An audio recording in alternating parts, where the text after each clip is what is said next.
मासूम चेहरे के पीछे इतना भी सातिड़ दिमाग हो सकता है, कमाल है।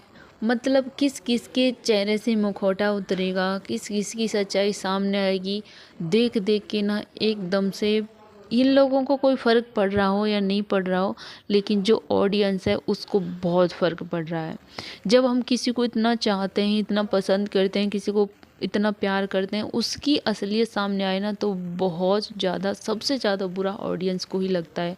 जैसे कि नेहा के केस में था कि उनको इतना देवी, इतना प्यार, इतना सपोर्ट, उनके आंसुओं को देख देख के कितना लोग उनको महान समझ बैठे थे, कितना प्यार दे बैठे थे, मतलब एकदम से अपने सर पे बिठा बैठे थे। उसके बाद अब रोना धोना चालू हो गया मनीषा का। अब मनीषा को भी देख के लोगों को बहुत ही ज़्यादा सिंपैथी आ रही है। मनीषा को हर जगह मनीषा मनीषा सबकी लाडली चहेती बन गई है उसके लिए कि अरे बेचारी मनीषा के साथ बहुत हुआ। लेकिन अक्सर जो चीज़ हम देखते हैं ना वो सही नहीं होती।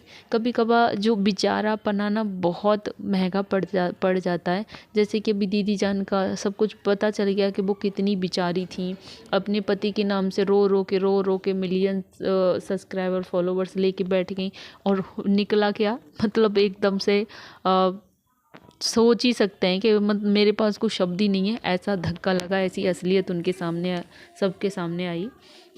लोगों को अपनी पसंद से भी नफरत हो गई कि हम इस औरत को इतना महान समझ बैठे। उसके बाद मनीषा, जो वो भी अपने पति के लिए रो रो के लोगों की दिल में जगह बना रही है, सिंपैथी पा रही हैं, वो भी मतलब समझ सकते हैं आप। लेकिन मनीषा की एक फ्रेंड है जिन्होंने मनीषा के भी चेहरे से नकाब उतार दिया है, क्योंकि असल में जो चीज़ हमको सोशल मीडिया पे दिखाई जाती है, जो कैमरे पे दिखाई जाती है, वो ऐसी कुछ नहीं होती और कैमरे के पीछे की जो सच्चाई है वो बिल्कुल ही अलग होती है।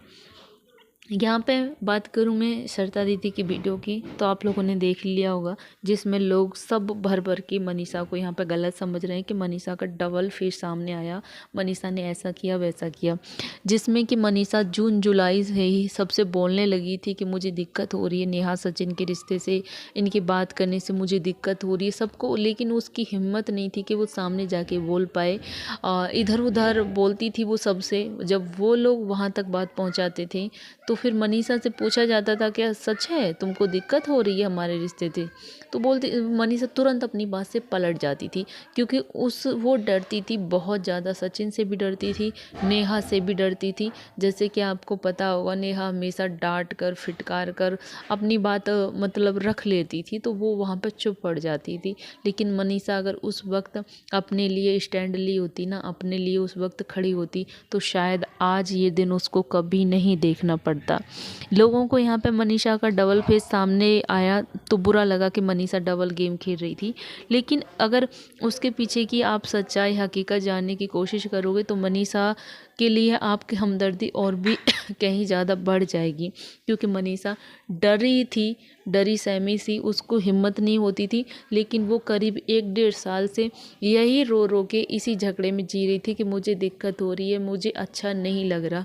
सोचिए वो लड़की डर के मारे उसने अपना पति भी उसका छिन गया, शायद ये डर उसने पहले ख़त्म कर दिया होता जो आज किया है, तो आज शायद उसका पति उसी का होता, किसी का नहीं होता। तो प्लीज़ मनीषा को कुछ भी गलत बोलने से पहले एक बार उसके पीछे की वजह मजबूरियां जानने की कोशिश कीजिए कि वो किस मजबूरी में बंधी थी। फिलहाल फिर भी आपका इस पर कुछ कहना हो तो प्लीज़ अपना वीडियो के कमेंट्स में अपनी राय देना, और अच्छा लगा तो like and subscribe. Bye bye.